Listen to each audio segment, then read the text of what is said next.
a lavagem de dinheiro, ela é um crime novo. O professor Miguel Abel Souto fala de referências bíblicas, mitológicas, referências na Idade Média para lavagem. Quem gosta do assunto aí já deve ter visto o filme dos Intocáveis, que não deixa de ser uma questão que envolve delito fiscal e lavagem, tudo. Mas a lavagem, como a gente conhece ela hoje, o crime de lavagem de dinheiro, como a gente conhece hoje, é um crime que surgiu com uma legislação americana de 86.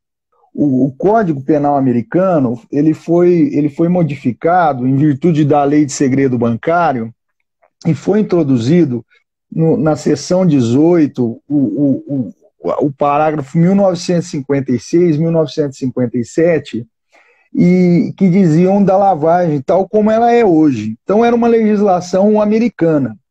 O que acontecia? Havia, na década de 80, uma epidemia de crack nos Estados Unidos, né? A gente fala crack, cocaína, uma epidemia. E o presidente Ronald Reagan,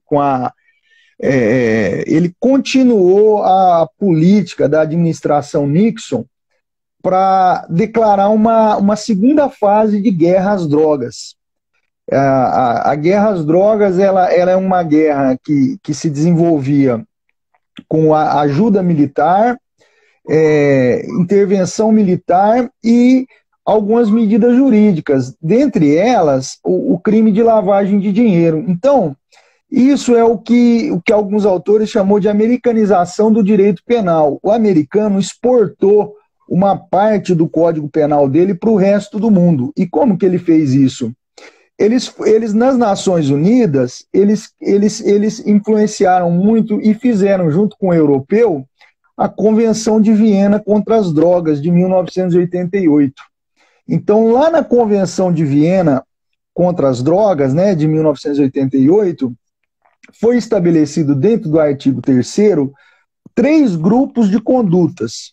2 condutas que eram de incriminação obrigatória pelos estados, quer dizer, as partes que subscreviam aquele tratado deveriam necessariamente, no seu direito interno, tipificar aquelas condutas como crime, e um 3º grupo de condutas que era de incriminação facultativa, que se quisesse incriminar poderia, mas não era necessário, à reserva dos princípios constitucionais, né?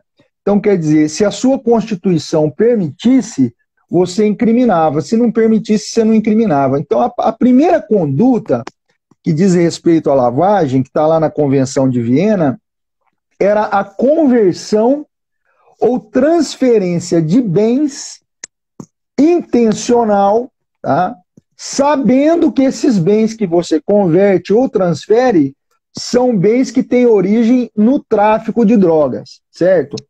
Os autores falam, então, numa primeira geração de lavagem, falam assim, olha, a lavagem, num primeiro momento, era a lavagem do tráfico de drogas. Eu faço uma observação que não era toda a conduta de tráfico de drogas que gerava lavagem. A posse de substâncias do quadro 1 e quadro 2 da Convenção de 1961, que era, por exemplo, a posse de acetona, ácido lisérgico, ácido sulfúrico e etc., que eram substâncias que poderiam servir para fazer a droga, essas não estavam incriminadas. Então, não era todas as condutas do tráfico, que eles chamavam de traffic list, né, que eram incriminadas. Mas, num primeiro momento, a lavagem ela se liga a isso aí, a conversão ou a transferência de bens intencional, sabendo que esses bens são produto do narcotráfico internacional.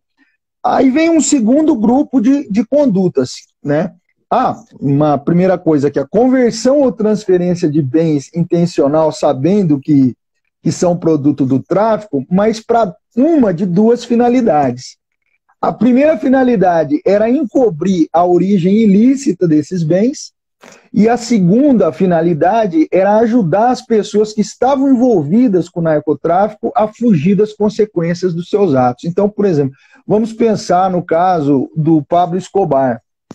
Ele tinha um problema maior,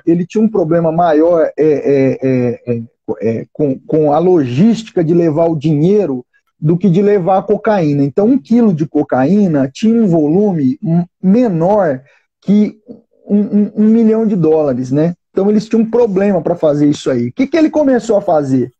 A gente vê nos seriados, ele começou a esconder em parede, ele começou a cavar buraco, enfiar dinheiro dentro do buraco e etc. Mas não demorou muito tempo para que alguém sugerisse, olha, os bancos não têm nenhum tipo de supervisão bancária nos Estados Unidos, né? Então por que você não coloca esse dinheiro lá? E aí eles começaram a fracionar o dinheiro e enfiar lá. Se você ajudasse ele a fazer isso, você respondia por lavagem de dinheiro, certo?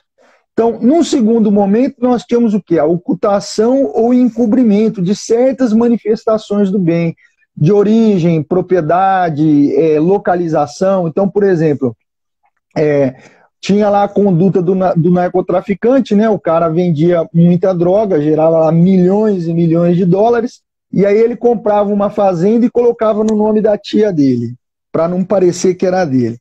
Bom, pois bem, o que é a lavagem de dinheiro, então? O professor Blanco Cordeiro tem uma definição analítica a respeito disso aí. Primeiro, a lavagem, ela é um processo, ela não se desenvolve num ato só. Na Convenção de Viena, pensava-se em 2 coisas, mas hoje o Grupo de Ação Financeira, o GAF, ele fala em 3 fases de lavagem. São fases que se pensa que são sucessivas ou fases que são necessárias, mas nem sempre essas fases acontecem, nem sempre elas acontecem nessa ordem e tal.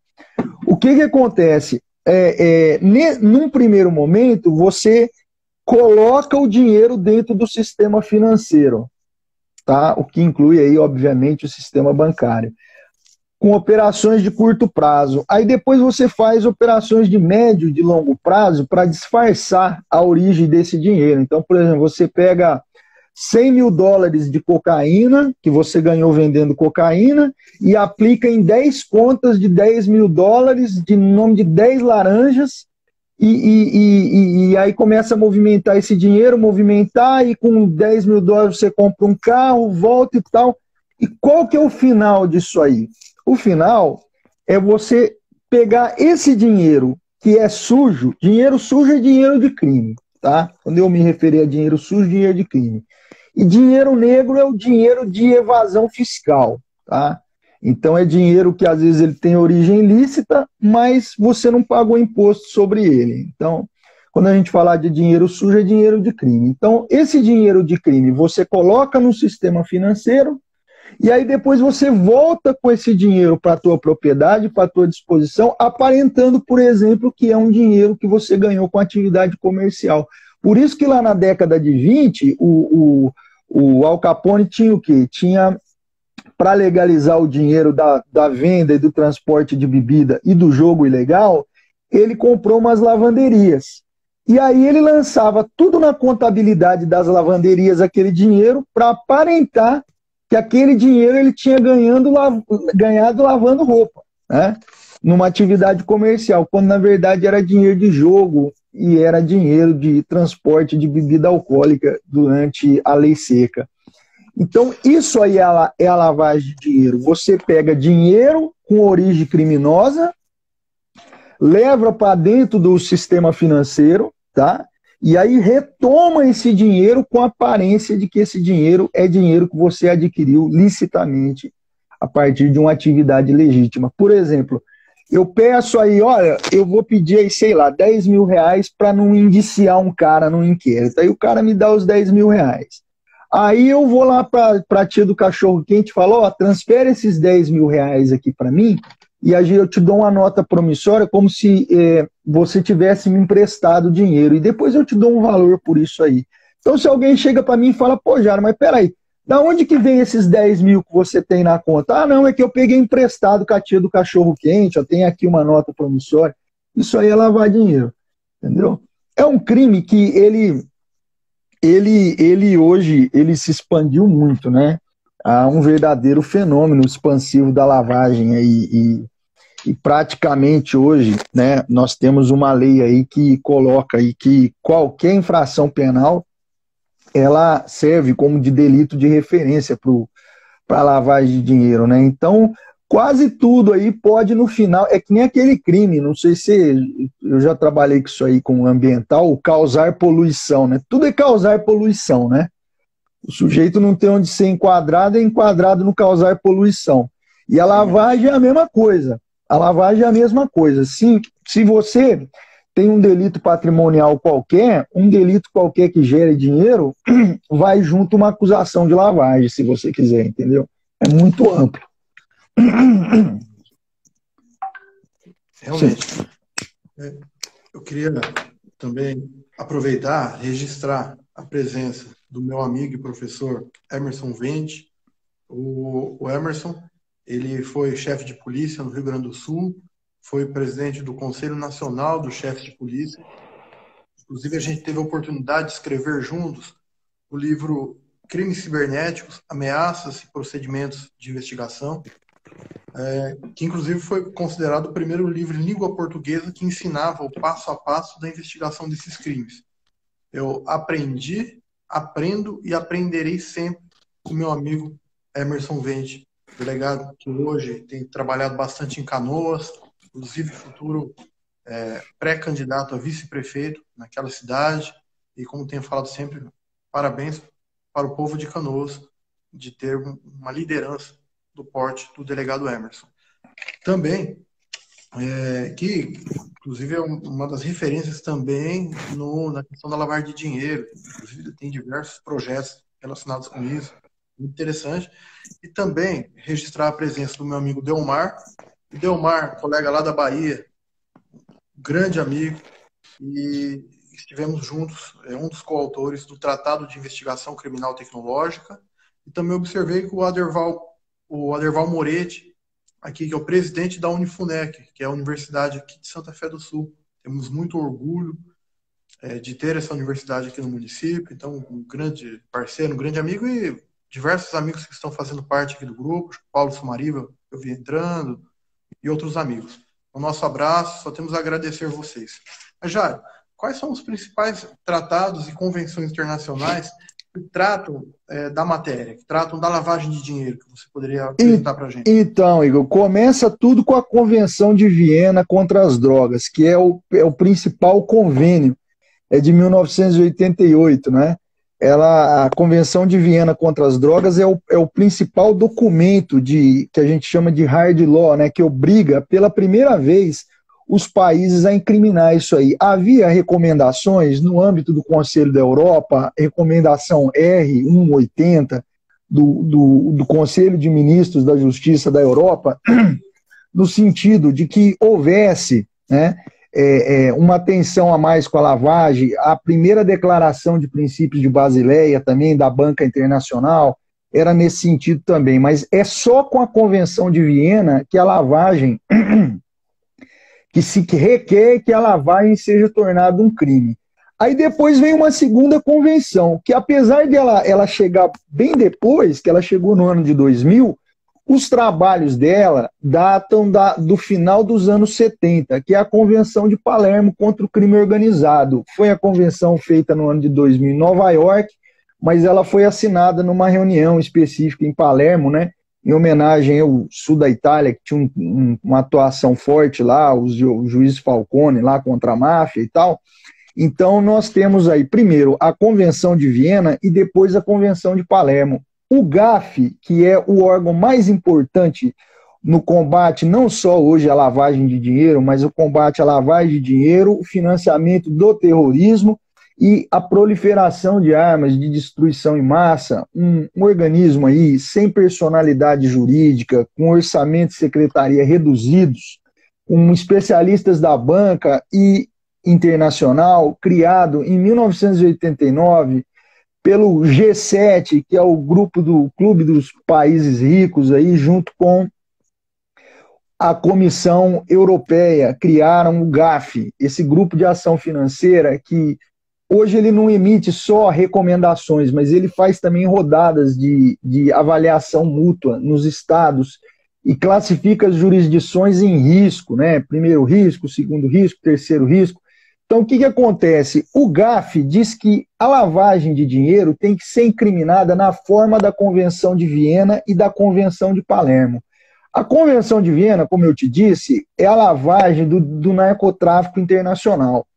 E a Convenção de Palermo é a lavagem do crime organizado. E por crime organizado, Igor, nós devemos compreender aí 4 grupos de condutas. Primeiro, os crimes graves. O crime grave é o crime, na época da Convenção de Palermo, é o crime que tem pena de mais de 4 anos. Um outro crime dentro da Convenção 4, um outro crime é integrar uma organização criminosa. Então, por exemplo, o jogo do bicho não tem pena superior a 4 anos, mas se você integra uma organização criminosa voltada para o jogo do bicho, isso é considerado crime, delinquência organizada grave. Um terceiro grupo de condutas está aí a corrupção, tá? Então, primeiro, crime com mais de 4 anos, ou integrar um grupo criminoso, ou corrupção, e por fim, o crime de obstrução da justiça, que só veio a se tornar crime no Brasil com a Lei 12.850, de 2013, que incriminou a obstrução da justiça, mas desde a Convenção de Palermo, isso é considerado delinquência grave. Uma coisa que eu queria ressaltar para você, antes de concluir, é que, claro, houve outras convenções, né? A mais importante depois dessas duas aí, da Convenção de Viena e da Convenção de Palermo, nós temos a Convenção de Mérida, que é a Convenção contra a Corrupção. Nós temos no âmbito da Europa o Convênio de Estrasburgo e o Convênio de Varsóvia, e no âmbito da União Europeia, as duas últimas diretivas, a 4ª e a 5ª diretiva da União Europeia, que são as normas mais recentes. Nós temos todas as convenções aí relacionadas ao terrorismo, que são 13, mas uma mais importante, que é a Convenção Internacional para a Supressão do Terrorismo. E no âmbito regional temos diversas convenções, tá? Convenção de Caracas contra a corrupção, nós temos um protocolo, que é o Protocolo de Seul, que não é regional, está dentro do quadro da Organização Mundial de Saúde para o contrabando de cigarro, que é uma preocupação que afeta particularmente o Brasil, uma vez que o Paraguai tributa os seus cigarros com cerca de 17%, 18%, enquanto o Brasil faz isso com 80%. Então o cigarro dele é muito mais barato.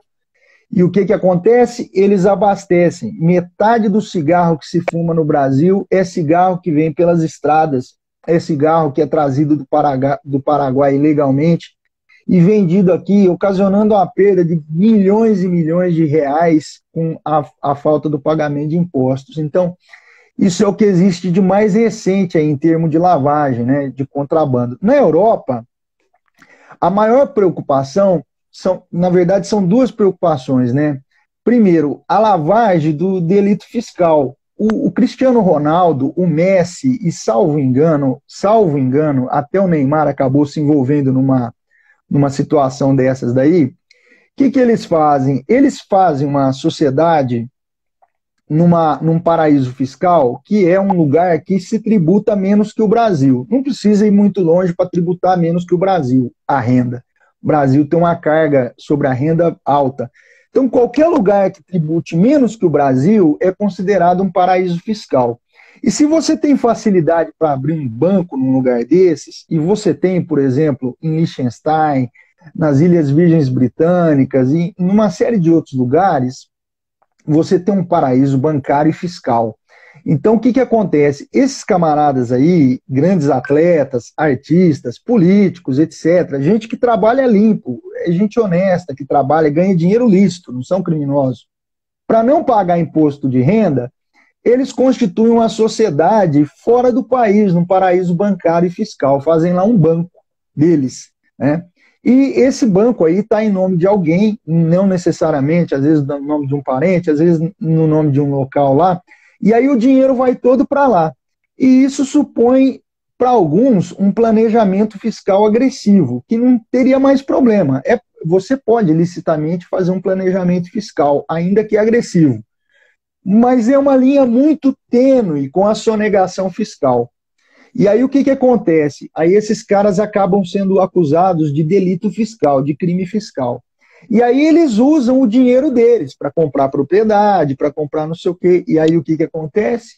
Eles acabam sendo acusados de lavagem de dinheiro. Aconteceu com o Messi aqui, com o Cristiano Ronaldo. Então isso aqui é um problema na Europa, no mundo todo, mas a Europa está com mais atenção para isso. E uma segunda coisa que também é muito interessante, que vem tudo aí na quarta diretiva, é o problema da ciberdelinquência, né? A ciberdelinquência que, obviamente, gera ciberlavagem, né? Você, por exemplo, você tem aí essa ciberdelinquência aí, recoleta, eu vi até agora um vídeo seu aí falando de um estelionato.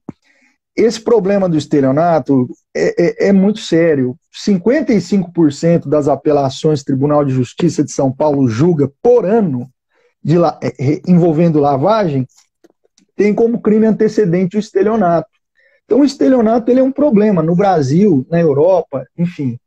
E aí o que acontece? Aí o cara pega esse dinheiro do estelionato, que ele faz essas viradinhas aí com WhatsApp, com página de leilão falsa e não sei o quê, e ele ganha um dinheiro com isso. E esse dinheiro, o sujeito paga um boleto, por exemplo, lá para o leilão de carro, e esse dinheiro precisa ir para algum lugar.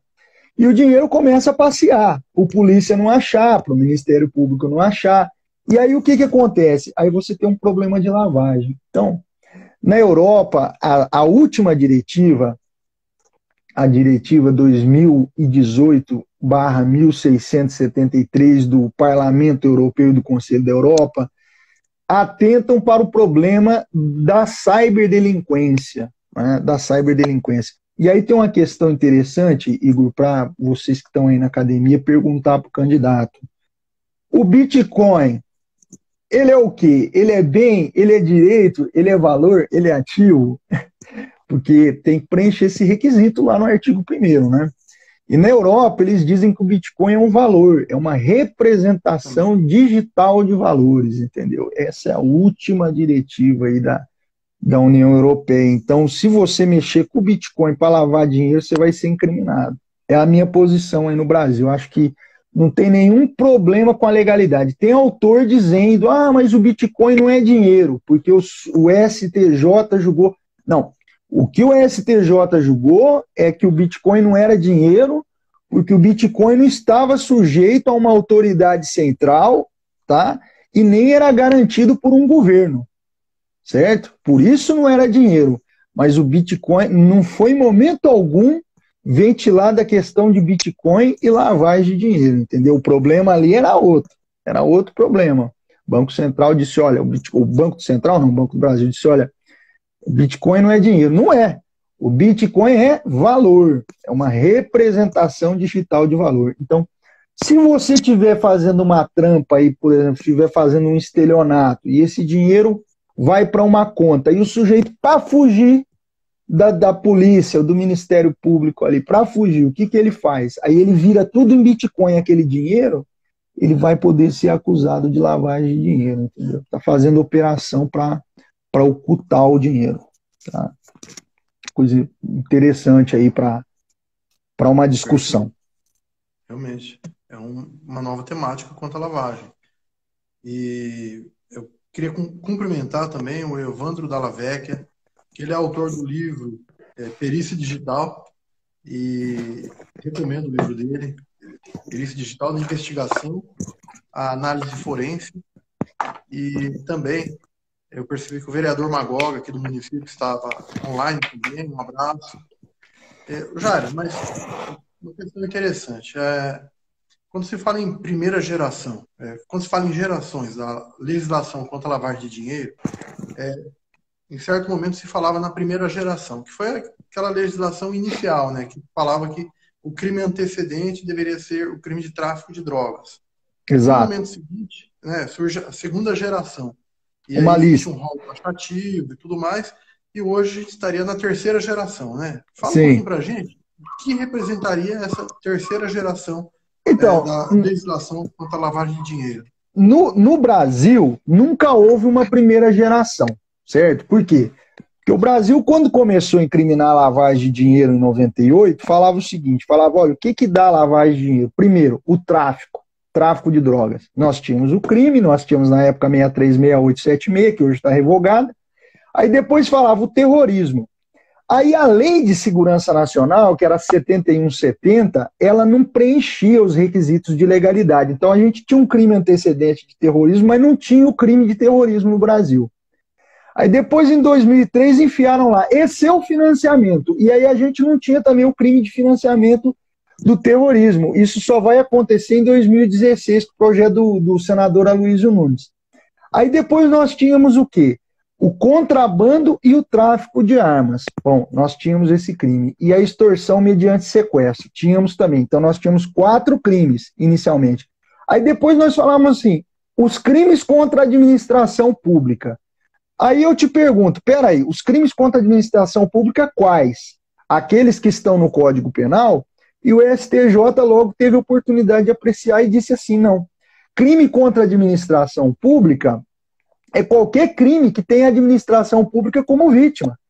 Então, furtar um computador da prefeitura de Bálsamo, isso aí era um crime contra a administração pública. Bom, e aí você tinha o peculato culposo, você tinha crimes de menor potencial ofensivo, que eventualmente poderiam gerar algum tipo de proveito econômico e etc. Aí você tinha os crimes contra o sistema financeiro nacional. Quais? Todos. E aí você tem crimes culposos lá dentro dos crimes contra o sistema financeiro nacional também. Então, o que acontecia aí? Nós nunca tivemos efetivamente uma lei de segunda geração. O ministro Marco Aurélio chegou a dizer que era uma lei de segunda para terceira geração. Por quê? Porque incriminava um rol sem número de delitos. Não era um catálogo fechado, como a doutrina dizia. Falava, as leis de primeira geração são as leis que têm o tráfico como delito de referência. E a nossa é de segunda geração, porque tem um rol fechado. Nós nunca tivemos esse rol fechado. Nós tínhamos 4 crimes e depois tínhamos todos os crimes que tivesse a administração pública como vítima. Nós tínhamos todos os crimes contra o sistema financeiro nacional. Bom, enfim, nós tínhamos um tanto e um tanto de crimes. Aí o que aconteceu? Aí veio a lei em 2012 e alterou isso. Foram sendo incluídos outros crimes, logo entrou o 337, o 336, que eram aqueles crimes que, em virtude do convênio OCDE, que era a corrupção de funcionário público estrangeiro e etc., logo entraram esses crimes aí. E aí depois eles queriam ter colocado o tráfico de pessoas, na época o presidente da República vetou. Falou que não. E nós não tínhamos esse crime também. Eles queriam colocar um crime que nós não tínhamos ainda. Eram crimes ainda que constavam em tratados internacionais, mas que nós não tínhamos esse crime ainda. E o que acontece? Aí, por fim, vem essa chamada lei de terceira geração. Da onde vem isso aí? Isso aí vem de um convênio que nós não assinamos, de um tratado que nós não assinamos, que era o convênio de Estrasburgo, de 1990. O convênio de Estrasburgo dizia que qualquer crime que gere proveito econômico, que gere algum tipo de ganho econômico, serve como crime para lavagem. Ele falava lá no preâmbulo do convênio em criminalidade grave, no preâmbulo. Mas o preâmbulo, que deve ser levado em consideração na interpretação de um tratado, ele não é vinculativo, ele não vincula o legislador. Então o que acontece? Quando o convênio de Estrasburgo foi dizer que crime dava lugar à lavagem, ele disse simplesmente assim, qualquer crime que gere um proveito econômico. Então eu coloco um furto de bicicleta. Um furto de bicicleta gera proveito econômico, entendeu? Então esse convênio aí, o Brasil não assinou. É um convênio europeu, mas ele foi aberto para outros países. Por exemplo, a Colômbia já assinou isso aí. A Santa Sé já assinou isso aí. Mas o Brasil não assinou.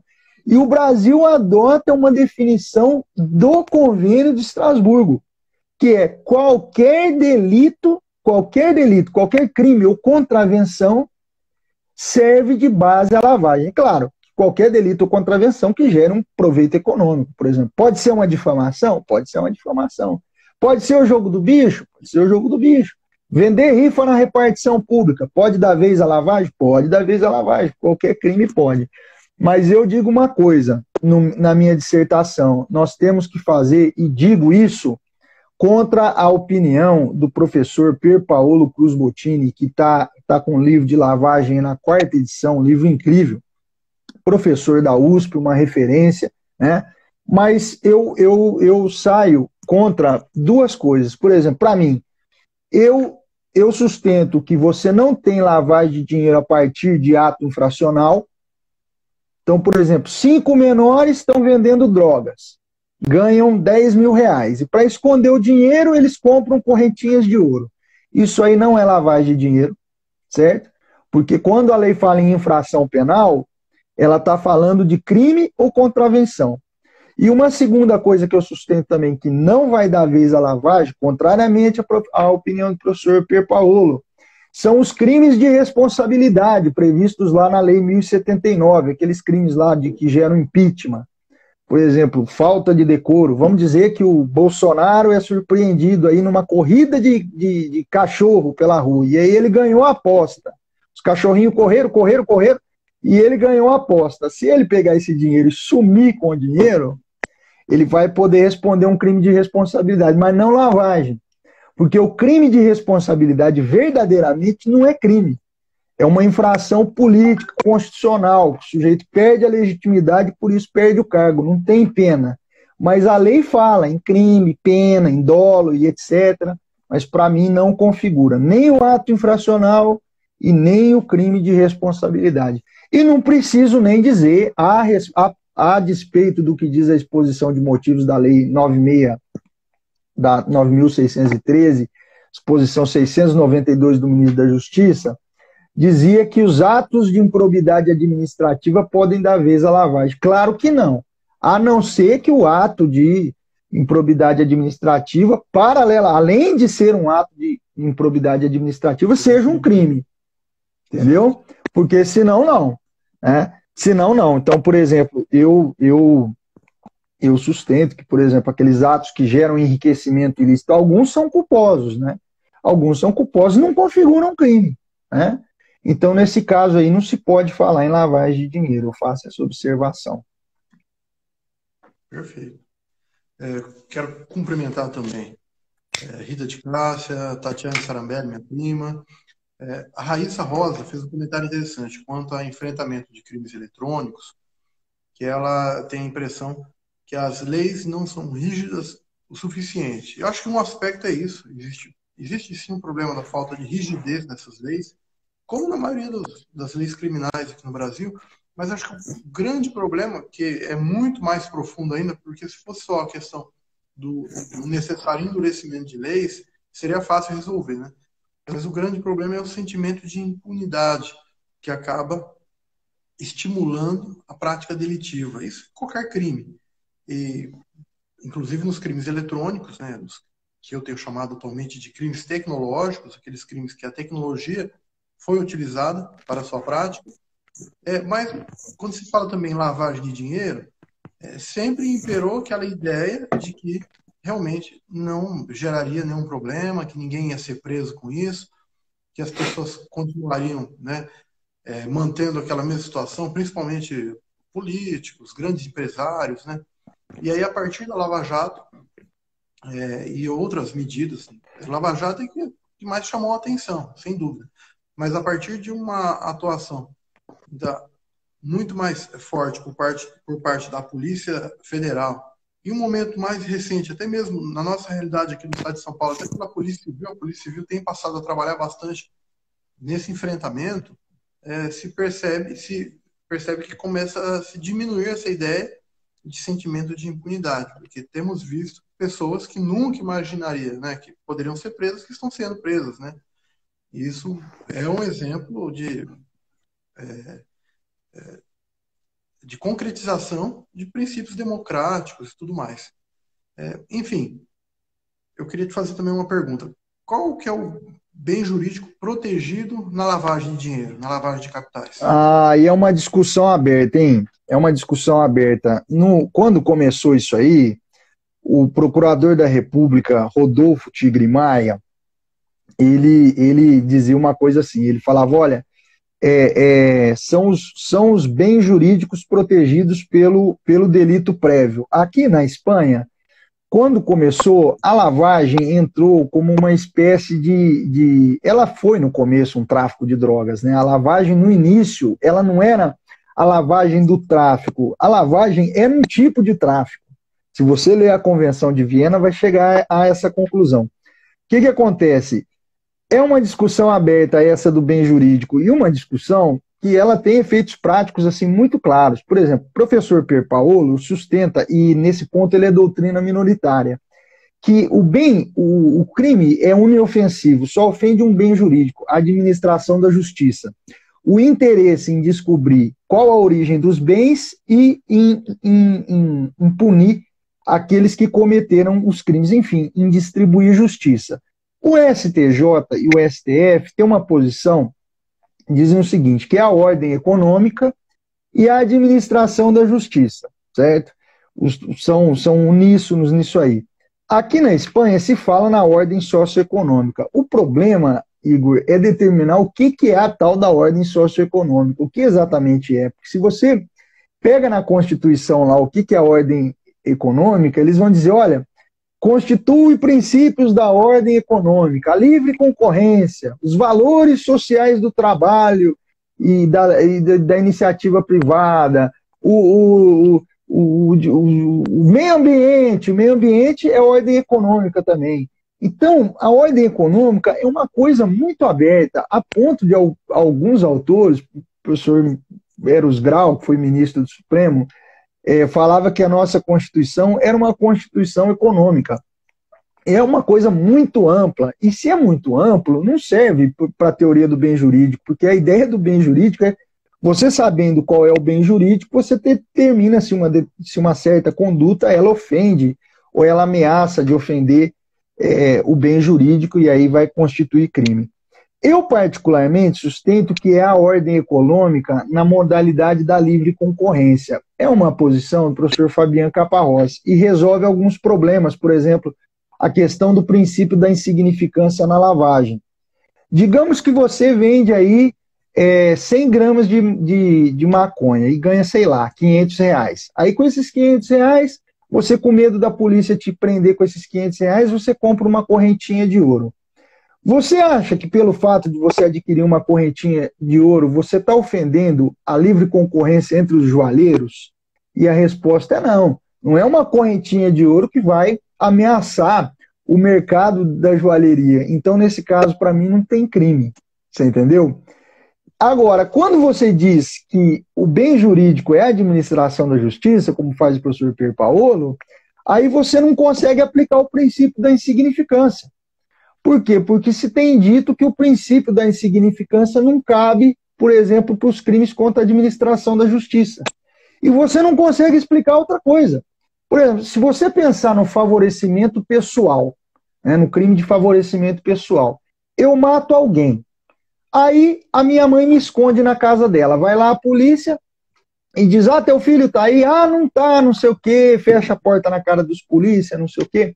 Aí a polícia entra lá, tô eu lá, bonito, escondido debaixo da cama. A minha mãe cometeu um favorecimento pessoal, mas ela não vai ser punida. Por quê? Porque nós temos lá uma causa que exclui a culpabilidade. Os parentes próximos que favorecem pessoalmente, o ascendente, o descendente, o cônjuge, não responde por favorecimento pessoal. Pois bem, por que a minha mãe, se a minha mãe sabe que eu estou traficando drogas, e aí a minha mãe, sei lá, é uma contadora, é uma advogada, e aí ela fala, puxa vida, o doutor Igor deve estar de olho no meu filho, ele vai vir aqui prender o meu filho, e ela fica com medo. O que ela faz? Lava o dinheiro. Por que ela vai responder por lavagem de dinheiro? Não tem sentido. Não tem nenhum sentido, porque a mesma causa que isenta no favorecimento pessoal tem que isentar na lavagem.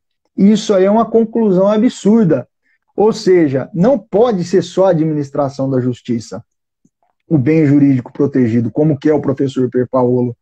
No meu entendimento, a lavagem protege duas coisas. Primeiro, a ordem a ordem econômica, na modalidade livre concorrência. A livre concorrência, onde não estiver afetando a concorrência entre os diversos partícipes, aí, os players do mercado, não haverá lavagem de dinheiro. E uma segunda ideia, só existe lavagem onde houver terrorismo ou crime organizado.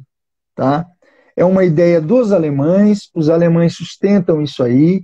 Eu acho que o que motivou a criação do crime de lavagem de dinheiro foram convênios internacionais que estavam preocupados com o narcotráfico internacional e com o crime organizado, posteriormente com o terrorismo, e a gente tem que vincular esse crime que tem graves consequências, pena grave, tem o problema do confisco, que é seríssimo, e agora o pacote anticrime, o artigo 91A do Código Penal foi modificado, e eu não sei se você teve oportunidade de prestar atenção ali, mas, por exemplo, olha só, o que é o confisco ampliado?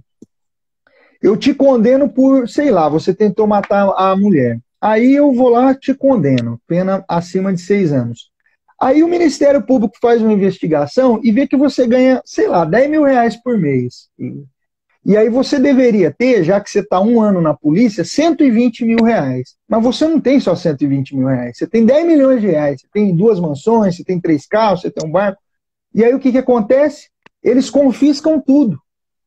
E isso vem de onde? Vem da lavagem. Então a gente tem que deixar esse crime aí só para questões mais graves. Não para enfiar lavagem em tudo que é crime patrimonial, tudo é lavagem, expandir a lavagem para incriminar Deus e o mundo. Só para casos mais graves. Para questão de que envolvendo terrorismo, ainda que sejam terroristas individuais, tá? Ainda que seja esse lobo solitário, ele está envolvido com isso aí, com terrorismo, ele vai se sujeitar à lavagem também. Crime organizado, tá? E essa delinquência econômica grave, não para tudo, porque é um crime pesado, a pena vai de 3 a 10 anos, né? E além de... Eles queriam pôr isso em 2012, em 3 a 18 anos. Aí na Câmara dos Deputados que derrubaram, falaram, poxa, vamos fazer da lavagem um crime que se parece homicídio, pô. Uma coisa é você matar alguém, outra coisa é você lavar dinheiro. Pô. É outra coisa. Você entendeu? É muito mais grave você matar alguém do que você lavar dinheiro. Ah, mas a lavagem prejudica. Não. A vida é o bem por excelência. Então, eu acho que não pode ter uma pena assim tão esdrúxula como essa pena no Brasil, que é uma pena muito severa, medidas processuais muito severas, inversão do ônus de prova, certo? Você é pego, aí falam assim, ó, te acusa de lavagem, aí toma teu carro e tua moto. Aí você tem que ficar tentando provar que aquilo tem origem lícita, senão você perde. A Justiça Federal está cheia de acordos que o cara não consegue provar a origem lícita do patrimônio, e aí ele acaba perdendo aquele patrimônio, que entra primeiro como uma incautação, um embargo preventivo, e depois como confisco. Você tem medidas de direito premial, quer dizer, o sujeito pega e te denuncia, o sujeito testemunha contra você e etc., e logo ele tem a pena reduzida e você está em maus lençóis. Então é um crime muito grave, muito severo, um crime com consequências gravíssimas. E eu acho que ele deve ser reservado só para criminalidade grave. Tá? Afetar a livre concorrência e criminalidade grave, aí incluído dentro do crime organizado o terrorismo, que é uma forma de crime organizado. Perfeito, muito bom mesmo. Eu quero cumprimentar o pessoal que ingressou agora posteriormente. Observei, inclusive, que o delegado Wagner Carrasco, que foi o primeiro participante da conversa com autores, ele que é titular da Delegacia de Crimes contra a Propriedade Material do DEIC, ele que tem desenvolvido um trabalho genial no enfrentamento da pirataria e outros crimes correlatos. Queria mandar um abraço para ele. E também te fazer uma pergunta, Jair. Qual seria, então, a diferença entre a lavagem de dinheiro e o financiamento do terrorismo, já que parece ser questões muito parecidas, né? E possuem até relação, né? Mas qual seria a diferença entre essas duas questões? Essas coisas hoje são estudadas juntas, né? Você estuda a lavagem de dinheiro, o financiamento do terrorismo e a proliferação de armas de destruição em massa, que no Brasil é crime de terrorismo. O que a gente costuma assinalar, Igor, é assim, tem algumas diferenças. Primeiro, a lavagem, o recurso é sempre de origem ilícita, certo? A pessoa comete um crime, o crime gera proveito. Meu amigo Fábio Cabral aí entrou, um abraço aí, advogado importante aí de São Paulo. Tá, um grande abraço aí, viu, amigo? Aprendemos muita coisa aí juntos, né? Fizemos um período junto lá na Universidade Federal. Meu amigo, um grande abraço aí. Bom, a lavagem, ela tem, o recurso sempre tem essa origem delitiva, tá? Você comete um crime, aquele crime gera algum tipo de vantagem econômica, e aí você oculta o dinheiro e etc. Isso é lavagem. A origem ilícita do recurso. No financiamento do terrorismo, não. Por exemplo, aqui na Espanha, você ia numa padaria, tinha um porquinho lá de cerâmica, e aí você colocava um dinheirinho ali, e aquele dinheiro ia acabar na mão de terrorista islâmico. Você trabalha, pô, você é um funcionário público, mas você é simpático ao terrorismo. Então o que você faz? Você pega o seu dinheiro do seu trabalho e coloca lá no porquinho para chegar lá. Então, enquanto na lavagem a origem do recurso é ilícita, sempre é criminosa, no financiamento do terrorismo isso nem sempre acontece. Uma outra diferença que a gente pode marcar é o seguinte: quem lava dinheiro pega o recurso, o dinheiro sujo, joga dentro do sistema financeiro e depois tenta retornar com esse dinheiro com a aparência de que o dinheiro é dinheiro lícito, dinheiro legítimo. No financiamento do terrorismo, o dinheiro só vai, não vem. Entendeu? Você pega o recurso, manda para o terrorista e ele emprega, eventualmente, num atentado. Então, você não põe o dinheiro para o terrorista para aquele dinheiro voltar para você. Entendeu? Aquele dinheiro, ele só vai. Então, é uma segunda diferença. Essas diferenças, isso era o que a doutrina marcava num primeiro momento. O que hoje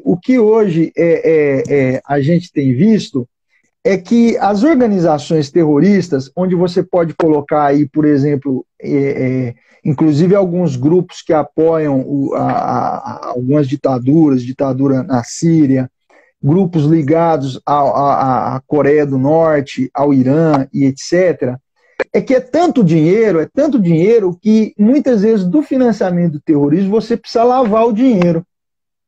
Você lembra lá no Estado Islâmico que o pessoal chegava numas caminhonetes Toyota com aquelas metralhadoras em cima da caminhonete e passava e atirava? Eles têm câmeras de vídeo, eles têm recursos de alta tecnologia, eles têm mísseis portáteis e tal. Peraí, onde que esse cara comprou essa caminhonete da Toyota? Onde que ele arrumou essa caminhonete? Ele comprou em algum lugar isso, pô, não é? Então, quer dizer, como que ele fez? Porque ninguém vai vender uma caminhonete. Eu chego lá na sua concessionária, falo, Igor, eu sou representante do Estado Islâmico, sou tesoureiro do Estado Islâmico e quero comprar 20 caminhonetes lá para a gente fazer uma guerra e tal. Você não vai se meter nisso. Então, quer dizer, eles estão, de alguma maneira, utilizando sociedades fantasmas, pessoas interpostas e etc., para estar adquirindo esses bens. Então você tem a lavagem de dinheiro e você tem o financiamento do terrorismo aí sim juntos. Você lava o dinheiro para financiar o terrorismo. E aí, o que acontece aqui na Espanha? O artigo 576 bis do Código Penal Espanhol diz uma coisa interessante. No financiamento, na lavagem de dinheiro para financiamento de terrorismo, aí o dinheiro nem precisa ser ilícito. Certo? Por exemplo, se eu descubro que o Igor está pegando metade do salário dele e doando para o Hamas, eu acuso ele de lavagem.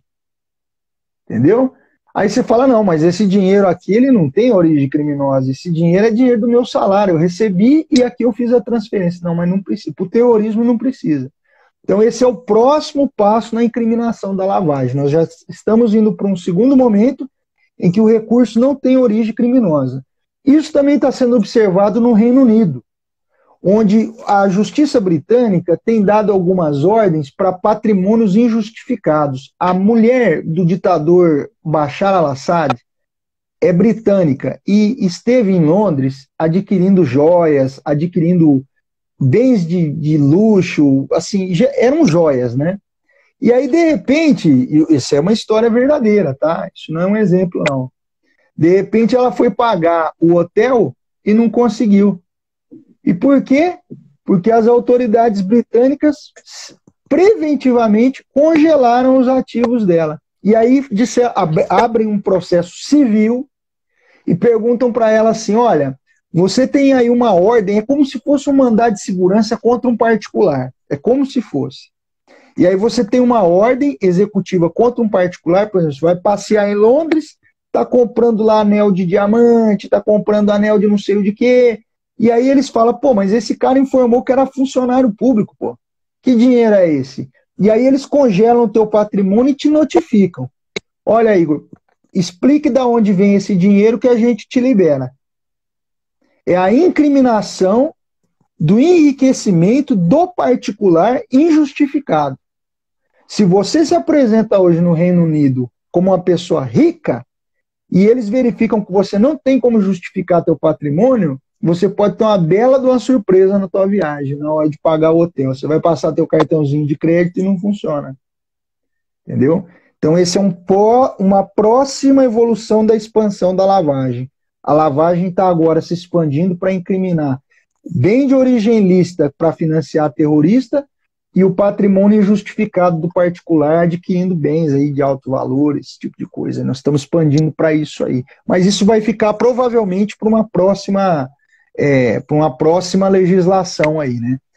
Legislação de terceira geração, Igor, hoje é coisa do passado. A União Europeia trabalha de uma outra maneira. Ela emite decisões marco e diretivas. E estabelece lá catálogos de delitos, catálogos de penas, e aí manda o legislador nacional, olha, você aí do seu país incrimine os crimes que estão na diretiva tal, incrimine os crimes que estão na decisão marco tal, incrimine os crimes, então nós estamos agora num chamado critério misto. Esse critério misto, você aponta uma lei, você aponta uma decisão e manda incriminar tudo lá dentro. No Brasil, isso já está começando, não com a lavagem. O que aconteceu no Brasil? Tem uma resolução do Conselho de Segurança das Nações Unidas que institui uma blacklist. Então, de repente, vem lá na resolução, a ONU se comunica aqui com Brasília e diz assim, olha, o Igor Nogueira Jorge é suspeito de terrorismo, certo? Você é sei lá, um iraniano, um exemplo. Vem passear no Brasil, Conselho de Segurança comunica, o sistema bancário já congela teus bens. É uma blacklist, uma lista negra. Se teu nome figurar ali, você está pego. Aí abre-se um processo judicial para verificar o que aconteceu, mas até então você já está com tudo apreendido. E você não cometeu crime, é direito penal de autor, certo? Você entra por uma lista, e aí como você entrou para essa lista, teus bens estão congelados. Não é porque você fez alguma coisa, você não fez nada. Você só está passeando no Brasil. Imagina, por exemplo, que vem lá eu nunca acerto o nome dele, lá o Shin Pyong-yang, lá da Coreia do Norte, vem tirar umas férias aí em Santos. Alguém reconhece ele aqui e aí tem uma resolução lá para ele. Ele está com o nome numa blacklist. Aí ele abre uma conta no Santander de Santos, você informa o Santander, Polícia Federal, de repente ele está com os bens tudo congelado. Entendeu? Então isso é uma próxima expansão desse tipo de crime aí, que já está desfigurando a lavagem como aquele crime que a gente conhece da Convenção de Viena. Perfeito. Eu tenho um pouco de receio da gente não conseguir terminar. Claro. A live ela dura no máximo 60 minutos, talvez caia. Fica para um outro dia. Avisar antes, se você aceitar, até fazer diferente. Porque eu quero falar um pouquinho, eu quero te fazer algumas perguntas sobre cyberlavagem e também sobre algumas novidades quanto a esse enfrentamento, as tendências, né, nessa área na União Europeia. E caso acabe o tempo, nós podemos iniciar outra live. Então, eu tenho pensado fazer assim para a gente tentar manter essa conversa. Lógico, você volta outra ocasião, legal, mas pelo menos tentar responder tudo isso hoje. Né, claro. se você concordar. Lógico. Claro. E aproveitando, quero cumprimentar o colega Mauro Júnior, investigador e professor da unidade de inteligência de Piracicaba, considerando que ele... Tá acabando. Ele foi o último entrevistado no Conversa com Autores. Então, vamos encerrar aqui. Daqui 18 segundos vai cair a live, vai encerrar, e aí a gente já começa outra. E tem mais 2 assuntos aí, 3 assuntos, na verdade, que eu queria conversar com você. Então, uma Tá boa noite aí, ótimo. Mauro. Uma boa noite aí para todos. Beleza. E retomando Conversa com Autores, hoje recebemos o delegado de polícia e professor universitário Jairo Garcia Pereira. O Jairo Garcia Pereira, ele atualmente está em Salamanca, na Espanha, cursando um mestrado na Universidade de Salamanca e é uma autoridade no que concerne à lavagem de dinheiro e ao enfrentamento dos crimes relacionados com esse tipo de conduta. E é um prazer muito grande eu receber o Jairo Pereira, e nós fizemos a primeira parte desta conversa, que abordamos temas muito interessantes, como as gerações da legislação quanto à lavagem de dinheiro, falamos sobre o conceito de lavagem de dinheiro, falamos também sobre as diferenças entre a lavagem de dinheiro e o financiamento do terrorismo, e inclusive muito bem apresentado essas diferenças pelo Jairo Pereira, e ele também abordou todo um panorama desse enfrentamento na União Europeia. Então estamos só aguardando o Jairo. Deixa eu dar uma olhada se o Jairo já ingressou aqui.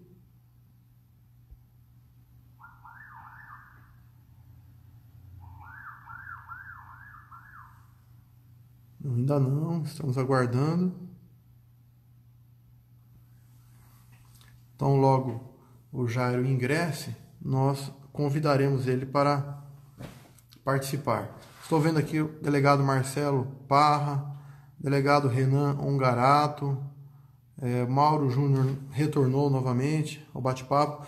Nossa conversa de segunda-feira, de quarta-feira, nossa live, nós tratamos de vários assuntos relacionados com a tecnologia. O convidado foi o Mauro Júnior. Ele explanou muito bem essa temática. Inclusive, no meio da live, acabou a bateria do meu telefone. E depois voltamos e terminamos a conversa, né? Aproveitando, antes que o nosso colega Jairo ingresse, queria já comentar sobre as lives da semana que vem. Semana que vem temos agendados no dia 18 de maio, o Delmar, que é coautor do Tratado de Investigação Criminal Tecnológica, ele será o convidado do Conversa com Autores e ele abordará o seu capítulo, que ele demonstrou como a tecnologia foi fundamental para prender um estuprador que estava cometendo diversos crimes contra pessoas na cidade de Salvador. Muito interessante esse capítulo da obra, chamou muita atenção, que é um capítulo que fez parte do eixo Casos Práticos de Investigação Criminal Tecnológica. Também, no dia seguinte, que é no dia 19 de maio, às 21 horas, então a live do Delmar será às 10 horas da noite, às 22 horas, e no dia 19 de maio, às 21 horas, teremos uma live com a doutora Alessandra Calabrese, que é uma advogada, e que trataremos sobre os principais golpes praticados na internet, como enfrentar, como não ser vítima, tudo isso é muito importante. E nesse mesmo dia, ou seja, no dia 19 de maio, uma live com o nosso amigo Roger Franchini. O Roger Franchini, ele é autor de diversos livros sobre a temática contos policiais, literatura policial. Ele é autor do livro Ponto 40, é autor do livro Furão, que fala do pessoal que praticou o crime contra aquele furto do Banco Central do Ceará. Ele é autor de vários romances e tem uma história muito interessante. Ele será um dos participantes da próxima terça-feira. E também no dia 27 de maio, live com Rafael Moraes, grande delegado de polícia, coautor da obra Investigação Criminal Tecnológica. Às 10 horas do dia 27, também, live com o Magno, da Polícia Civil do Distrito Federal, que também é coautor. No dia 28 de maio, eu participarei com o Dr. Renato Office Bloom, uma live que ele realizará. E no dia 3 de junho, com o Rafael Velasco. Rafael Velasco, ele é o CEO, na verdade, ele é sócio da empresa TecBiz. Então, voltando, né, retornando, né, Jair, mais uma vez, boa noite, muito obrigado por retornar. O pessoal da Espanha está pedindo que você faça a live em espanhol, né? Tem várias pessoas que falam espanhol aí. Sim. O colega Joaquim, meu grande amigo Joaquim Leitão Júnior, autor de vários livros também, Diego Bernal. Ingressou. E quanto à perícia criminal tecnológica, eu comentei o livro do professor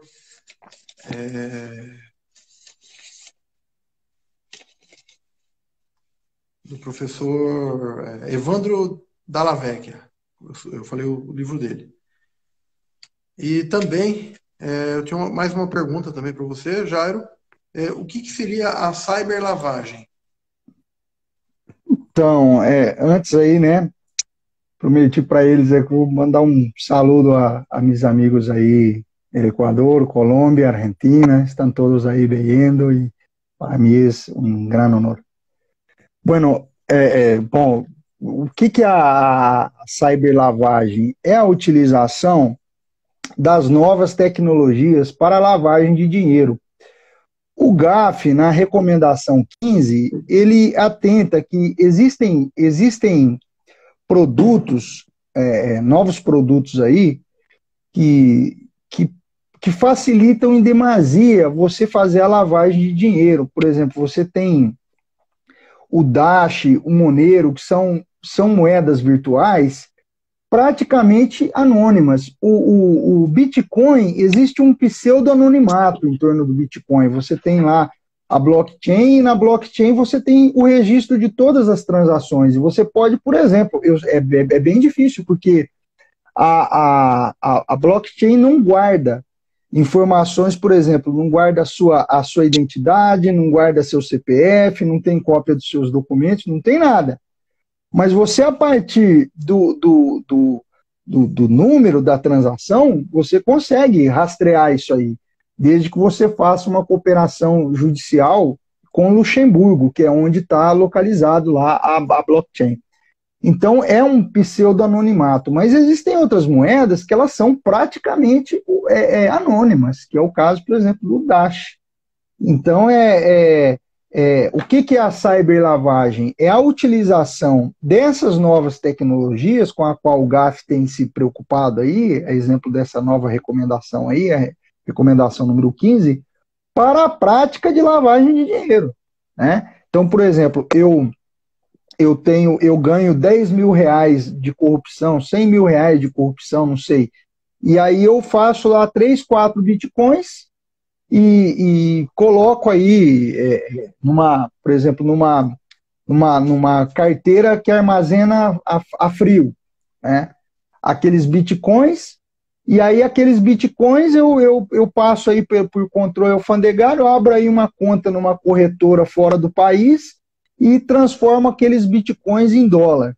Então isso aí é cyberlavagem. É o quê? É a utilização de novas tecnologias, novos produtos, novos serviços que só são possíveis a partir do desenvolvimento da tecnologia da informação e das comunicações para a prática do velho crime de lavagem de dinheiro, que não é tão velho assim, como eu disse, né, da década de 80.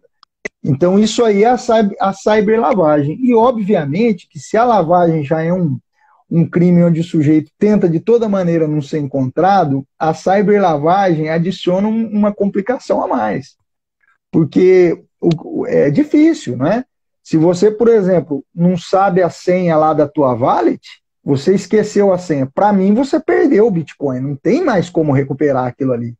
Então, se eu, sei lá, nem debaixo de pau o cara fala a senha dele do Bitcoin, como é que você vai fazer para pegar esse dinheiro aí? O americano, ele tem apreendido o Bitcoin. Ele tem apreendido e leiloado.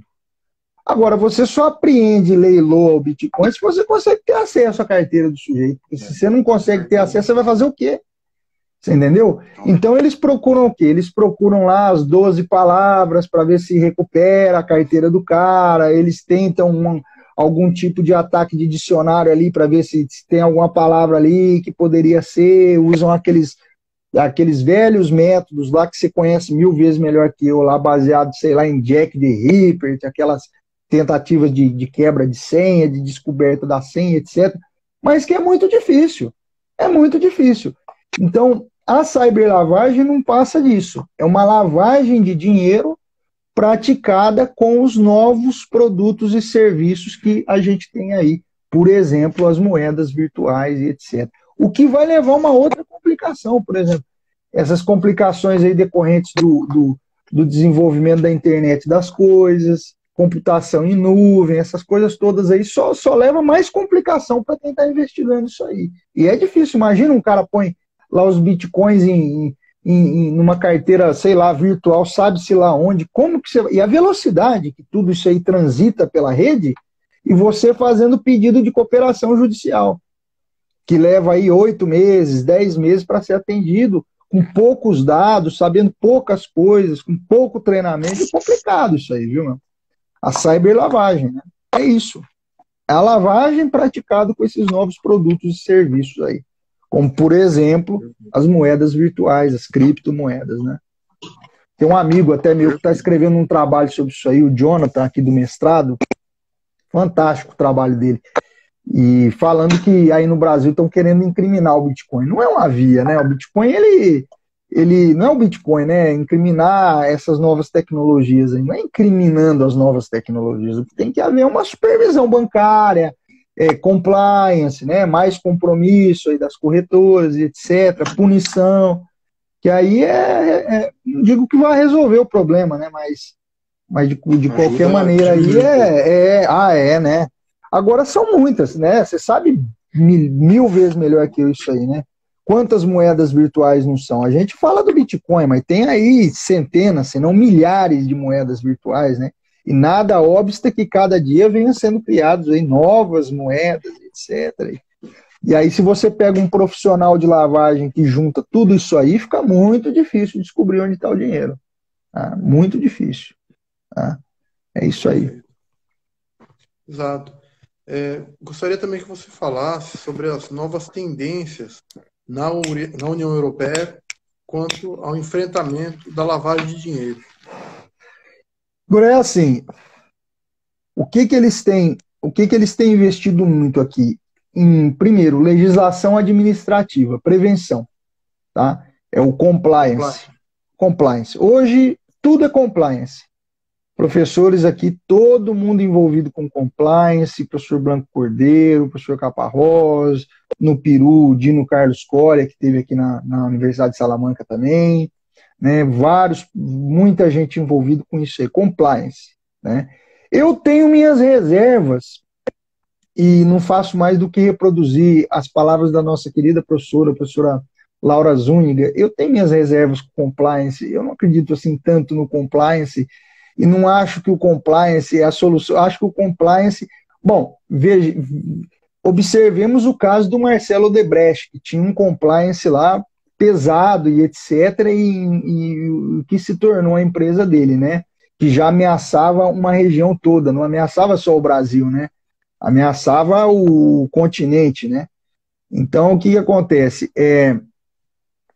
Eu tenho essas reservas com compliance, que o compliance seria uma causa de exclusão de culpabilidade, causa de exclusão de antijuízo. Eu tenho minhas reservas com isso aí. Mas hoje tudo que se fala é compliance, prevenção, né? Seguir as regras e etc. e tal. Então tem se investido muito nisso aí. Na repressão, o que eles falam? A gente precisa aperfeiçoar os meios de cooperação judicial, e aqui na União Europeia você já não tem mais... O que você tem aqui? A Ordem de Detenção Europeia, a ODE, né? Uma Ordem de Detenção Europeia. Então, por exemplo, para você cumprir uma sentença de um juiz espanhol na França, Você não precisa fazer cooperação judicial, você simplesmente manda a sentença para lá por e-mail, ele se certifica que aquilo é uma sentença de um juiz espanhol e cumpre. Então, aperfeiçoar os meios de cooperação judicial, aperfeiçoar o confisco, tá? Porque é importante que o criminoso não tenha vantagem, né? Que o crime não saia rentável para ele, que é a ideia do crime doesn't pay, né? Que o crime não pode resultar proveitoso para ele, então aperfeiçoar os meios de confisco e desenvolver novas técnicas processuais. Para isso, o professor Silva Sanches, que é muito famoso aí no Brasil, porque foi o professor da Universidade de Barcelona que falava das velocidades do direito penal e tal, né? Então, o professor Silva Sanches fala que a gente poderia, e existem alguns professores alemães, como é o caso do professor Hassener, também que fala que a gente poderia desenvolver um direito penal clássico, que é aquele cheio de garantias e etc., e um direito que eles chamam de direito da intervenção, que seria para alguns casos específicos, etc., com menos garantias processuais e etc., não sei o quê. Eles chamam de direito da intervenção. A verdade é que esse direito penal clássico, que é pensado para o homicídio, que é A mata B, Tício mata Mévio, e aí Mévio foi dar uma facada em Tício, Tício deu um tiro no Mévio, isso é legítima defesa, não é? Aquele direito penal clássico, ele não funciona para essas novas formas de criminalidade. Tá? A criminalidade transnacional, que atravessa fronteiras com rapidez, que se reorganiza, que tem profissionais por trás de tudo aquilo ali, serviços e mais serviços, o crime como um serviço, o crime como uma empresa multinacional que opera transnacionalmente, se aproveitando de falhas da jurisdição, utilizando aí de dificuldades operacionais, não só da polícia, como da justiça e etc., exigência. Então, para isso aí, o direito penal clássico parece que não funciona, é uma constatação. Ou a gente cria um novo direito, tá? Ou a gente cria uma nova dogmática para esse velho direito, ou a gente começa a flexibilizar o direito que a gente tem. Porque não tem o que fazer. Tá? Não tem o que fazer. Não funciona. Não tem jeito de se aprender Bitcoin se leva 8 meses para o cara te dar uma resposta. Entendeu? Ah, você precisa de uma ordem judicial que descreva exatamente os fatos que aconteceram no dia tal, assim, assim, assado, dentro do tratado de não sei de quê. Isso, infelizmente, não está funcionando. Né? Não está funcionando.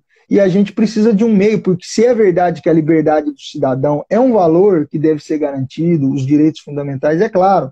Ninguém está falando para abrir mão dos direitos fundamentais, não é nada disso. Mas nós temos as questões de segurança também. E a questão da criminalidade organizada, que abala o próprio Estado democrático de direito, abala as garantias. Onde existe crime organizado, corrupção, financiamento do terrorismo, lavagem, não existe democracia aí. Entendeu? Quanto mais esses crimes prosperam, mais a democracia perde. Tá? Onde mais tem corrupção é onde tem mais instabilidade, é onde tem mais pobreza, corrupção, essa criminalidade grave aí, ela só vem contra o cidadão. Entendeu? Então, eu acho que é uma questão para pensar, Claro, sem, em momento algum, abrindo mão dos direitos fundamentais, tá? Acho que é uma questão, talvez, de flexibilizar mais, mas para alguns crimes, assim, não para tudo. Porque eles, quando vêm flexibilizar, acabam flexibilizando para tudo. E existem crimes que você não precisa flexibilizar nada, entendeu? Que são crimes antigos, como, por exemplo, o homicídio, né? O mais atroz que ele se mostra é um crime antigo. Então, a gente pode combater ele com os nossos recursos, que nós já temos, testemunhas, documentos, e interceptação e etc. Não precisamos de ir tão longe assim, ter medidas mais rápidas e que dispensem mais garantias e tal. Mas para esses crimes nós precisamos. Então, uma tendência aí da Europa realmente é essa aí. Aprimorar a cooperação judicial, aprimorar o confisco, flexibilizar algumas garantias, é isso aí. Perfeito. E assim, eu penso que o enfrentamento da lavagem de dinheiro e dos crimes relacionados com a lavagem de dinheiro são exemplos práticos da impossibilidade de se investigar esse tipo de crime sem o auxílio da tecnologia. Então, mais uma vez, a tecnologia ela é necessária e imprescindível para o enfrentamento desse tipo de delito. Claro. Temos falado sempre que a tecnologia ela pode e deve ser usada na investigação de qualquer crime, mas em alguns crimes existe uma necessidade ainda muito maior, e essa temática de hoje representa um tipo de crime que depende muito da tecnologia. É notório que depende da investigação criminal tradicional, né? Mas a investigação criminal tecnológica ela tem um papel fundamental. Eu queria eu queria até te fazer uma pergunta de encerrar. Você chegou aí na Espanha para o seu mestrado em setembro, né? E Sim. você está aí ainda. Como que foi? Você esteve no período aí do pico, né, do problema do Sim. Covid-19, né, do coronavírus. Estou. Você tá ainda, mas parece que agora estão abrandando um pouco o isolamento social, né? Diminuiu um pouquinho aí. Sim. Os meus amigos Claro. estão aí na Guarda Civil, tudo tem falado que tem sido menor. Mas como que foi? Você conseguiu evitar se contaminar? Foi assim, Igor. Primeiro nós ouvimos falar que tinha uma pessoa na Catalunha, que é lá do outro lado do país, que tinha corona. Então parecia uma coisa assim muito distante, né? Aí de repente tinha uma menina aqui que tinha. Aí de repente explodiu. Aí o povo enchendo o supermercado para tentar fazer provisões e etc. Foi um momento de pânico aqui, certo? Aí de repente nós vimos o quê? Exército na rua, polícia na rua, drones sobrevoando e tal. Muita fiscalização, muita rigidez. E a Espanha foi aí o país, depois da China, que adotou as medidas mais restritivas. E parece que tem funcionado. Né? Parece que tem funcionado. É claro que a pandemia, ela supõe uma crise não só sanitária, né? Econômica também. Sim. Perdão. Por quê? Porque tem gente aqui quebrada, tem gente passando fome, né? Tem gente em dificuldades. O governo aprovou medidas aí, mas não há dinheiro que chegue. Essa é a maior crise depois da quebra da Bolsa de 29. Então, é uma crise superior à que ocorreu na Segunda Guerra Mundial. Então não tem remédio doce nisso aí, é só remédio amargo. Se você fica em casa, você controla o corona e você desgraça a economia. Se você sai para trabalhar, o corona impera. Você entendeu? E aí você tenta salvar a economia. Vai conseguir? Eu não sei. Né? Isso não vai trabalhar também, né? Doente, ninguém vai trabalhar. De todo jeito, dá errado isso. Agora, a verdade é que o governo espanhol foi muito rígido, contou com o apoio da oposição, ainda que a oposição esperneasse, em especial o partido de ultradireita aqui, o Vox, né? E outros partidos de direita espernearam, falaram, aconteceram, mas souberam marcar o seu papel na defesa aqui do povo espanhol, né? E realmente parece que a Espanha está se livrando dessa pandemia e nós acreditamos aí que dentro de, sei lá, 2, 3 meses aí a situação já, hoje as mortes aqui não estão chegando a 200 mortes diárias, né? A Espanha, que é um país do tamanho do estado de Minas Gerais, com a população do tamanho da grande São Paulo.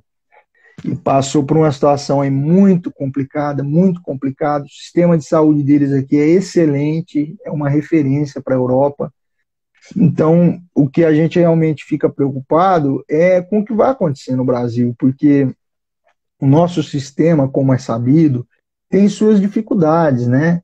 O SUS, ele atravessa dificuldades, e os recursos orçamentários também são poucos. E nós temos visto aí algumas investigações de desvio, né, na época da pandemia, aí, gente tentando superfaturar, se dar bem no meio da crise, etc. Então, realmente, a situação do Brasil, eu como brasileiro, né, a gente fica preocupado, né? E vê que cada um dos políticos aí tenta, né, dentro do seu critério, fazer o que acredita que é melhor para a população. Mas o que exatamente é melhor para a população, não sei. Aqui o isolamento está dando certo. Tá? Aqui o isolamento está dando certo. Vai dar certo. Eles levaram assim com muita energia, muita restrição. O povo, né, ficou numa situação complicada ali e tal, mas por fim acabou acatando ali o que as autoridades estavam falando, né? E nós estamos vendo que a Espanha está conseguindo atravessar. Hoje você já pode sair na rua, dar um passeio entre as 8 horas da noite e as 11 da noite. Você já tem salões de beleza abertos, cortar o cabelo. Meu cabelo hoje eu fiz um corte Alexandre de Moraes, mas eu mesmo que fiz, né? Eu não fui no cabeleireiro justamente por medo, né? Por medo, porque você tem medo de ser contaminado. Então mas já tem aberto. Aí agora alguns já estão passando para a fase 1, você já pode fazer esporte, já. Então você vê que o país está se recuperando aos poucos, né? Está se recuperando aos poucos. Eu espero que o Brasil se recupere o quanto antes disso aí, mas acredito, temo que o pior ainda não tenha chegado, tá? Porque a pandemia é uma coisa assim terrível, é um inimigo invisível, é uma praga, né? E muito fácil de pegar. E a única recomendação que eles davam para a gente aqui era fique em casa e lava as mãos. Fique em casa e lava as mãos. Era só isso. Todo dia, toda hora na televisão, placa sinalizando, se você olhasse. E polícia e exército em cima controlando. E os drones também, né? E os drones. Você sabe que um dia eu saí e falei, mas que diabo que é aquilo ali? É uma pipa, mas quem que tá soltando pipa? Aí olhei, falei, rapaz, isso é um aviãozinho. E era um drone. Esperando o cabeção sair na rua para já encostar um carro de polícia ali e me fazer uma multa de 600 euros, na melhor das hipóteses, né? 600 euros, porque podia chegar a 30 mil euros a multa. E eles não brincam, hein? Eles não brincam, não. Sabe? Se você estiver fora do caminho, é multa. E se insistir, é cadeia.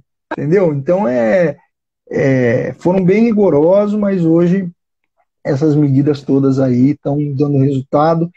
E foi uma grande alegria para mim, há cerca de 2 ou 3 semanas atrás, 2 semanas, acredito, quando o presidente de governo, Pedro Sanches, fez uma concessão para que as crianças saíssem com os pais na rua durante uma horinha para passear. Então, eu fiz questão de ficar lá na janela e aí foi uma grande alegria de você ver a molecada saindo, sabe? E brincando. Então, quer dizer, você fala assim, o país está se recuperando e foi realmente uma alegria, assim, vendo que ia começar, iam vencer isso, né? Iam vencer isso aí. E o espanhol tem experiência nisso, né? Porque já passou por vários perrengues aí, né? Então, não é a primeira vez. Mas aí você pensa no Brasil, né? Você fala, puxa, eu tenho família lá, né? O que será que vai acontecer, né? Então você fica com medo, né? Tem o pai idoso. E vou te falar uma coisa, meu amigo. Olha, eu vi uns comentários que Facebook tem tudo, né? Aí você fala assim, essa gripe só mata idoso. Eu falei, rapaz, meu pai tem 80 anos de idade. Entendeu? Quer dizer, como se o idoso não fosse nada, né? Pelo amor de Deus, se mata o idoso, a gente tem que trabalhar em dobro para salvar o idoso, né? O idoso agora depende da gente, né? Mais um motivo para então, a gente. exatamente. A gente tem visto que a experiência, né? Saindo um pouco do tema, mas o que não é verdade, né? Internacional. Mata o idoso, mata o adulto, mata o jovem, mais menor ou maior grau, mas você tem visto aí. Aqui morreu o DGP deles aqui, pô. Ele é a mulher. Sim. Ele é a mulher. Pô. Morreu com corona. Um cara forte lá, treinado, preparado. Né? É isso, mas a gente tem esperança, né? Que venham dias melhores aí. O vírus, ele, de qualquer maneira, vai embora. Né? Realmente. Eu tenho grandes amigos aí que estão na Guarda Civil e tenho acompanhado tudo que eles estão passando desde o momento que estava faltando até papel higiênico, né? Que foi um problema, não tinha papel higiênico, né? E outros objetos básicos aí para as pessoas, não tinha nada. O pessoal sofreu muito com isso. Eu até tenho alguns amigos que ficaram isolados porque foram contaminados. E aí os policiais eles vão para hotéis, cada um fica em um quarto, aí ficam durante um determinado período e depois voltam. Enfim, realmente muito triste isso. E aqui na nossa realidade brasileira, eu acho que a gente tem que seguir um modelo que o mundo todo está adotando, que é o isolamento, né? Que é evitar o contato social. Quem puder ficar em casa, que deu certo. deu certo no mundo todo. Nós somos policiais, o pessoal da saúde, o pessoal da defesa civil tem que trabalhar. Mas se o cidadão ele pode ficar em casa, é notório que temos uma preocupação muito grande com a questão da economia, a questão do emprego. Mas podem ter certeza que se não, não adianta trabalhar, sendo que aí todo mundo contamina, morre muito mais gente não vai poder trabalhar, porque fora que o custo com a questão da saúde vai ser muito maior. Então, é importante ficar em casa, prolongar ao máximo, né, esse pico da doença, né? E a gente, infelizmente, eu vejo pouca gente levando a sério. Infelizmente, a gente percebe muitas situações complicadas. Enfim, agora sim, encerrando, eu quero, Jair, pedir para você mandar uma mensagem. Só quero mais uma vez falar da minha admiração por você. Eu tenho muita gratidão por sermos da mesma turma, por sermos da mesma sala, ficamos lá na mesma sala, né? Aquela turma que tem muito carinho aí por todo mundo da sala. E também, você sempre foi, o seu apelido era o número 1, a gente chamava você, né? Não que você gostasse disso, mas você sempre foi o número 1 nosso, foi o primeiro colocado no nosso concurso de delegado. E fiquei muito feliz de você estar fazendo seu mestrado aí em Salamanca, nessa universidade, como falamos no início, né, a terceira universidade mais antiga do mundo, fantástico mesmo. Então eu queria que você desse uma mensagem, apresentasse uma mensagem para os colegas, e uma mensagem de motivação, enfim, o que você tem para falar? A mensagem que a gente tem para os colegas aí, para quem está vendo, realmente é calma, né? Ter calma, que esse momento o vírus não veio para ficar para sempre, né? A gente vai passar por isso aí e vamos vencer, né? Mas que vai ser com bastante sacrifício, né? Principalmente aí nossos colegas aí policiais, né?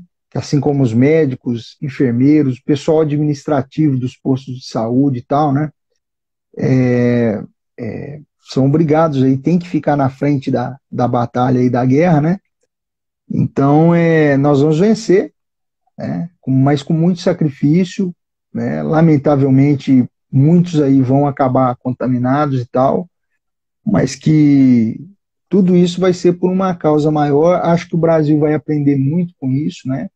E as pessoas, é uma nova normalidade, né? Quer dizer, não é, nós precisamos mudar nossos hábitos de vida. E uma coisa que é muito importante, realmente, é a questão do meio ambiente, Igor, porque isso tudo aí, essa pandemia toda aí tem a ver com a questão do meio ambiente, sabe? O ser humano não respeita lá o pangolim, o morcego e etc., e acaba hospedando um vírus aí que leva aí à morte de tanta gente, né? Então nós precisamos aí realmente ter uma atenção maior com o meio ambiente, desenvolver um meio de vida aí mais saudável, né? Mais sustentável, respeitando aí os valores, respeitando que o ser humano não é o único animal que vive nesse planeta, entendeu? Quer dizer, tem outros, né? E realmente esse respeito ao meio ambiente aí me parece que é imprescindível para a gente evitar esse tipo de crise. Me parece que essas crises estão todas relacionadas aí com questões ambientais, sabe? E isso que sirva de alerta para a chamada questão climática também, né? A gente vai postergando em resolver a questão climática e a geleira vai derretendo e, enfim, e o mundo vai mudando e talvez a gente chegue num ponto aí que não haja mais como reverter as coisas, né? Então, então a mensagem é essa daí, né? Esperança, calma, tranquilidade, força, né? Que vai dar tudo certo no final. Tá? Um grande abraço, uma admiração aí pelo seu trabalho também, meu amigo. Eu comprei seu livro, né? Na verdade, comprei os 2 livros. O meu amigo lá, meu investigador, o Reginaldo, falava, tinha uma edição mais antiga do seu livro. Falei, não, vamos comprar o livro novo dele e tal. Eu cheguei a te ligar algumas vezes, falei, aí você falou, segura um pouco aí, que vai sair uma nova edição. Então um livro aí, realmente, a investigação tecnológica aí é uma coisa que parece que veio para ficar, né? É um presente, não é o futuro, é o presente.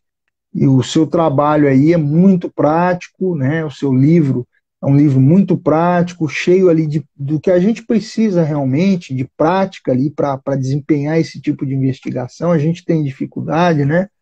E você aí se destacou como um colega especial naquela turma ali, porque realmente soube, saiu na vanguarda da coisa e conseguiu fazer um trabalho aí que hoje serve aí para todos os nossos colegas policiais, para os colegas do Ministério Público também, né, que precisam socorrer desse tipo de investigação aí, cada dia mais frequente, e aí utilizam a sua obra, o seu trabalho aí para estar conseguindo cumprir suas funções. Então, você está de parabéns também. Agradeço muito pela oportunidade que você me deu de estar aqui conversando um pouco sobre esse tema. Obrigado pelas palavras de carinho, de motivação. Eu só tenho a lhe agradecer. Eu aproveito também para cumprimentar meu amigo Fernando Benites, que é o capitão Benites, capitão da Polícia Militar aqui de Santa Fé do Sul, que a gente tem feito um trabalho muito conjunto, muito próximo entre as duas instituições, com muita sinceridade entre as duas. É por isso que eu tenho muita gratidão aos policiais que trabalham comigo e aos policiais da Polícia Militar, que são duas instituições irmãs. Eu posso falar para a nossa realidade aqui, de Santa Fé do Sul e região. Também o Teco Garrido, de Três Fronteiras, Marilene Maia, o Elaine Zolim, vários amigos aqui de Santa Fé e da região que ingressaram, né? Quero cumprimentar a todos. Também só um outro ponto, Jairo. Você comentou dos livros, o livro que eu fiz e livros que eu coordenei, fui um dos coautores. Hoje eu recebi em duas redes sociais perguntas relacionadas sobre as diferenças dos livros aí. Eu queria só explicar, então, que no final de 2018, na verdade, dezembro de 2018, eu lancei pela editora Brasport a coleção Investigação Criminal Tecnológica. São Sim. 2 volumes. E também passamos a capacitar os policiais civis pela Academia de Polícia, porque logo em seguida foi criado a disciplina Investigação Criminal Tecnológica e Fontes Abertas.